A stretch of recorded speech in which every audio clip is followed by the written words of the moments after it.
त्यांचा स्वतःचा खर्च कमी करावा, जे की त्यांनी विमानाने फिरतात, वाहनं वापरतात, हे त्यांनी कमी करावं. प्रधानमंत्री काही पण म्हणू शकतात, पण आपल्या याच्यात सगळ्या याच्यात लागतेच ना तेल. लाडक्या बहिणीच्या नावानं 2 पैसे आपल्या हातात देतात आणि बाकीकडून जीएसटी वगैरे सगळं काढून आपल्याकडून 10 पैसे काढून घेतात. जेवढं काही रेट वाढलेले आहेत ते भरपूर प्रमाणात वाढलेले आहेत. पण एक असं मला असं वाटतं की बाबा हे रेट वाढत आहेत, तसं शेतकऱ्यांचे पण रेट वाढायला पाहिजे. पण जे नवीन जे व्यवसाय चालक आहेत त्यांचे तर अक्षरशः व्यवसाय बंद पडलेत. माझ्यासमोर मी बघतो की 8-10 जणांचे व्यवसाय बंद पडलेत. गॅस त्यांना महाग भेटत आहे. त्यांनी म्हणत आहेत बाबा आम्ही इतक्या जर महाग येत आहे गॅस घेईल तर उद्या उरणार काय आम्हाला. कर्मचारी मंडळी सांभाळणं, त्यांचं पगार करणं, हे करणं, सर्व खर्च सांभाळणं अवघड आहे. ते मोदीजींना एवढंच आहे की बाबा पुढे महागाई वाढवू नये हीच आमची इच्छा आहे. खायची सोय पडलेली आहे. 10 रुपयाला वडापाव आता 15 रुपयाला झाली, तेलामुळं या गॅसमुळं. तर पेट्रोल तर भेटणंच गेलं बघा. पेट्रोल टाकायचं म्हणलं ना, कोणतं पेट्रोल नाही, पेट्रोल बंद.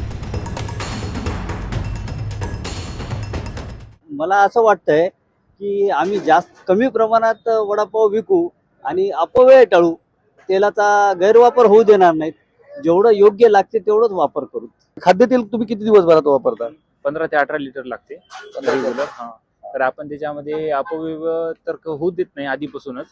पण आता जेवढं लागणार आहे तेवढं तर वापरावंच लागणार आहे आपल्याला. फक्त एक कसं आहे की आपल्याला जे 70% जे आहे ऑइल ते आपल्याला बाहेरून इम्पोर्ट करावं लागते. आणि जेणेकरून जे काही हे होत आहे, डॉलरची किंमत जे वाढत आहे, रुपया घसरत आहे, त्यामुळे त्यांनी सांगितलेलं आहे की बाबा तुम्ही खर्च कमी करा. ते आपल्याला करावं लागणार आहे. तुमच्या ह्या व्यवसायावर किती लोक अवलंबून आहेत या संपूर्ण ह्याच्यावर? किती नोकर आहेत? एकूण किती? डायरेक्टली तर 8-10 लोक अवलंबून आहेत आणि इनडायरेक्टली पण भरपूर जण आहेत.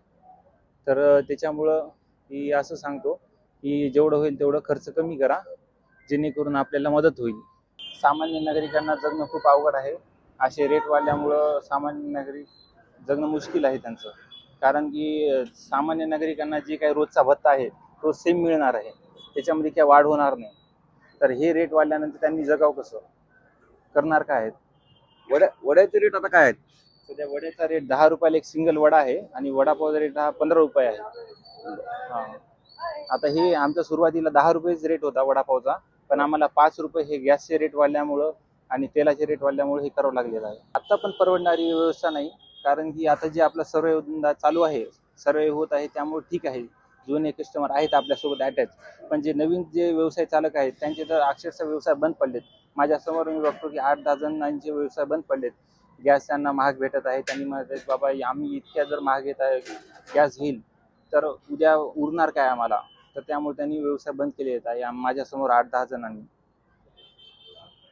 किती महागाईपर्यंत हे तेल परवडणार आहे? बचतीचं सांगण्यात आलेलं आहे. मग किती महागाईपर्यंत तुम्हाला परवडत आहे असं वाटतंय? सर काही नाही, आता हे लास्ट लिमिट आहे, याच्या पुढे तर वाढायला नाही पाहिजे. ते आता बघूत आपण काय होते काय नाही त्यानुसार. किती वाढलं तर तुम्ही हा चालूच ठेवेल? आता हे जवळपास आणखी 5-10 रुपये जरी वाढले तरी आम्ही चालू ठेवू. त्यानंतर तर काय अवघड दिसत आहे सध्या. काय वाटतं किती वाढ झाल्यानंतर तुम्हाला हे चालू ठेवता येईल? ते 10 जास्तीत जास्त 10 ते 15 रुपये वाढ झाल्यानंतर आम्ही कंट्रोल करू शकतो.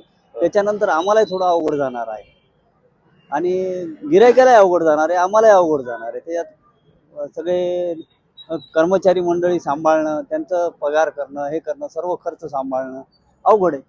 ते मोदीजींना एवढंच आहे की बाबा पुढे महागाई वाढवू नये हीच आमची इच्छा आहे.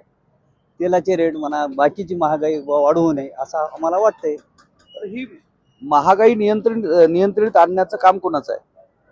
हेच आपल्या महाराष्ट्र सरकारचं आहे. त्याच्यात सेंट्रल गव्हर्नमेंटचं मोदीजींचं सुद्धा आहे. ते करू शकतात. त्यांच्या मनात आलं तर याला ते थोडं कमी बंधनामध्ये आहे त्या पोझिशनमध्ये ठेवू शकतात.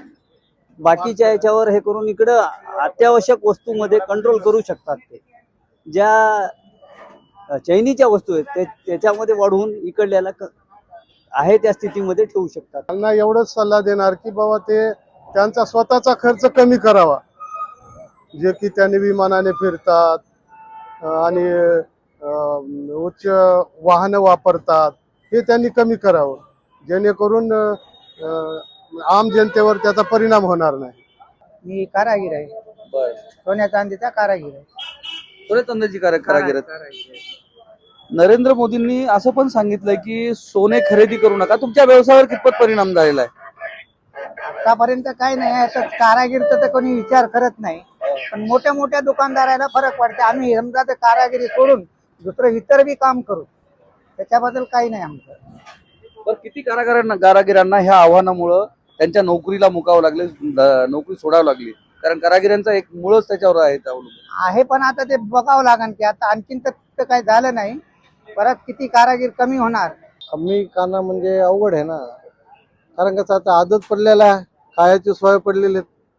10 रुपयाला वडापाव आता 15 रुपयाला झाली, तेलामुळं या गॅसमुळं सगळ्याला अडचणच आहे. मला तर वाटते असं नाही करायला पाहिजे. असं पेट्रोल तर भेटणंच गेलं बघा. पेट्रोल टाकायचं म्हणलं ना, कोणतं पेट्रोल नाही, पेट्रोल बंद. आता फिरव कसा, कामं करावं कसं? मार्केटमध्ये आपल्याला गेल्याशिवाय आपल्याला कामच होत नाही. हा, आता घरी बसून काय करणार? ते जॉब करणार ते घरी बसून जॉब करू शकते, वर्क फ्रॉम होम. पण बाहेर फिरणारे कसं करणार? त्याला तर लागतच ना, कुठे पेट्रोल भेटणे गेले. खाद्यतेल कमी कसं खाता येईल? आपल्या घरगुती याच्यात खाता येईल तर, म्हणजे पोळीला लागते, भाजीला लागते, सगळ्या याच्यासाठी तेल लागतेच ना उपयोगामध्ये. काय वाटतं, शक्य होईल ते कमी खाणं? आव्हान प्रधानमंत्र्यांनी केले. प्रधानमंत्री काही पण म्हणू शकतात, पण आपल्या याच्यात सगळ्या याच्यात लागतेच ना तेल. पोळ्याला लागते, वडापावला लागते, पोळीला लागते, भाजीला लागते. तेल कमी खाद्य होतच नाही. तुम्हाला किती लागतं तेल एरवी इथं? आपल्याला बघा एक 3 ते 4 तेल पॉकेट लागतात. तेल पॉकेट आपण पॉकेटचे वापरतो, चांगले तेल. हो, ते पिप्याचं वगैरे साधं तेल वापरत नाही.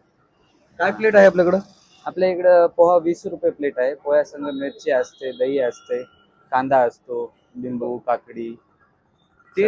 तेलाचे सुद्धा, खाद्यतेलाचे सुद्धा दर वाढलेले आहेत. त्याचा काय परिणाम झाला याच्यावर, तुमच्या प्लेटवर? नाही, तेलाचे तर वाढलेले आहेत, पण सर्व गोष्टीचे वाढलेले आहेत. तेल वाढलेले आहे, मिरच्या, कोथमीर, भाजीपाल्याचे तेल हे वाढलेले आहेत, पोहे वाढलेले आहेत, शेंगदाणा वाढलेला आहे, जिरं, सर्व काही वाढलेलं आहे. स्वस्त काहीच नाही आहे सरकारने.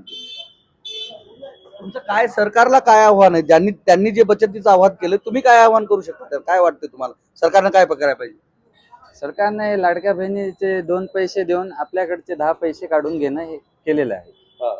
लाडक्या बहिणीच्या नावानं 2 पैसे आपल्या हातात देतात आणि बाकीकडून GST वगैरे सगळं काढून आपल्याकडून 10 पैसे काढून घेतात. असं आहे. खरंच काय वाटतं, ह्या सगळ्या निर्णयामुळं सर्वसामान्यांच्या आयुष्यावर परिणाम झालाय? खूप झालं. खूप झालं.